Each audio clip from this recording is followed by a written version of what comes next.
On August 30th, just 7 weeks after arriving on campus, Baker Mayfield became the first true freshman walk-on quarterback in history to start a season opener at a BCS conference school. That day, he threw for 413 yards and 4 touchdowns while running for another. Texas Tech beat SMU 41-23. Just every time he was in, the ball moved forward. No matter the situation, he found a way to get the ball in the end zone. And the bottom line is, no matter how it looks, if you're scoring points, you need to be on the field. Mayfield hails from Lake Travis High School in Austin, Texas, where he led the Cavaliers to a state title his junior year. That season, the team went undefeated, and Mayfield threw for 45 touchdowns with only 5 interceptions. As expected, Division I scholarship offers started coming in from all over the country. And then they stopped.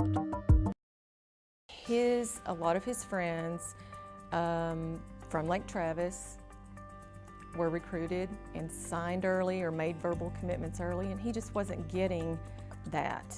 But he was also playing baseball. I think that played into it, but he just thought he should have been somewhere by the time that the middle of his junior year rolled around, and he just wasn't getting the offers at the places that he wanted.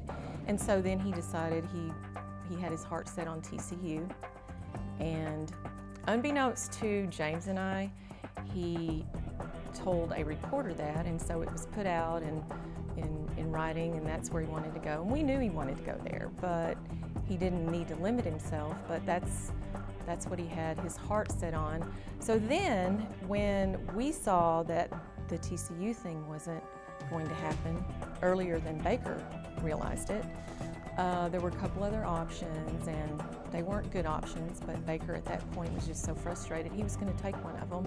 Here, I think this is the real culprit. Max Preps had posted his height and weight going into his senior year is 5'11", 195. And the perversions in the recruiting process and their information sources. We had one of the TCU coaches, and actually the offensive coordinator, ask Hank, his coach, to ask us how big his hands were. I mean, so, well, you know, his hands were big enough for him to throw a football for 70 yards. So, but that, I mean, the minutia of detail about his size and specifications, and it became so distorted. Lake Travis struggled a bit during Mayfield's senior season, posting a 9-2 record. And once his dream school, TCU, opted for another quarterback, Mayfield was suddenly left without many options. But it was kind of weird how it ended up that he was really waiting on an offer from Texas Tech. Tech ended up offering the Webb kid, which was he was a big-time national prospect. Everybody was looking at the Webb kid. And so it was kind of unlucky. I think it was a lot of quarterbacks in Baker's class that year too. And so there's just a bunch of factors that he ended up going and walking on at Tech. Mayfield chose to walk on at Texas Tech, where his former high school teammate Michael Brewer was the starting quarterback. A few months later, Brewer injured his back, and Tech was left with 2 true freshman quarterbacks. He and Davis were splitting reps and really did the whole time during training camp.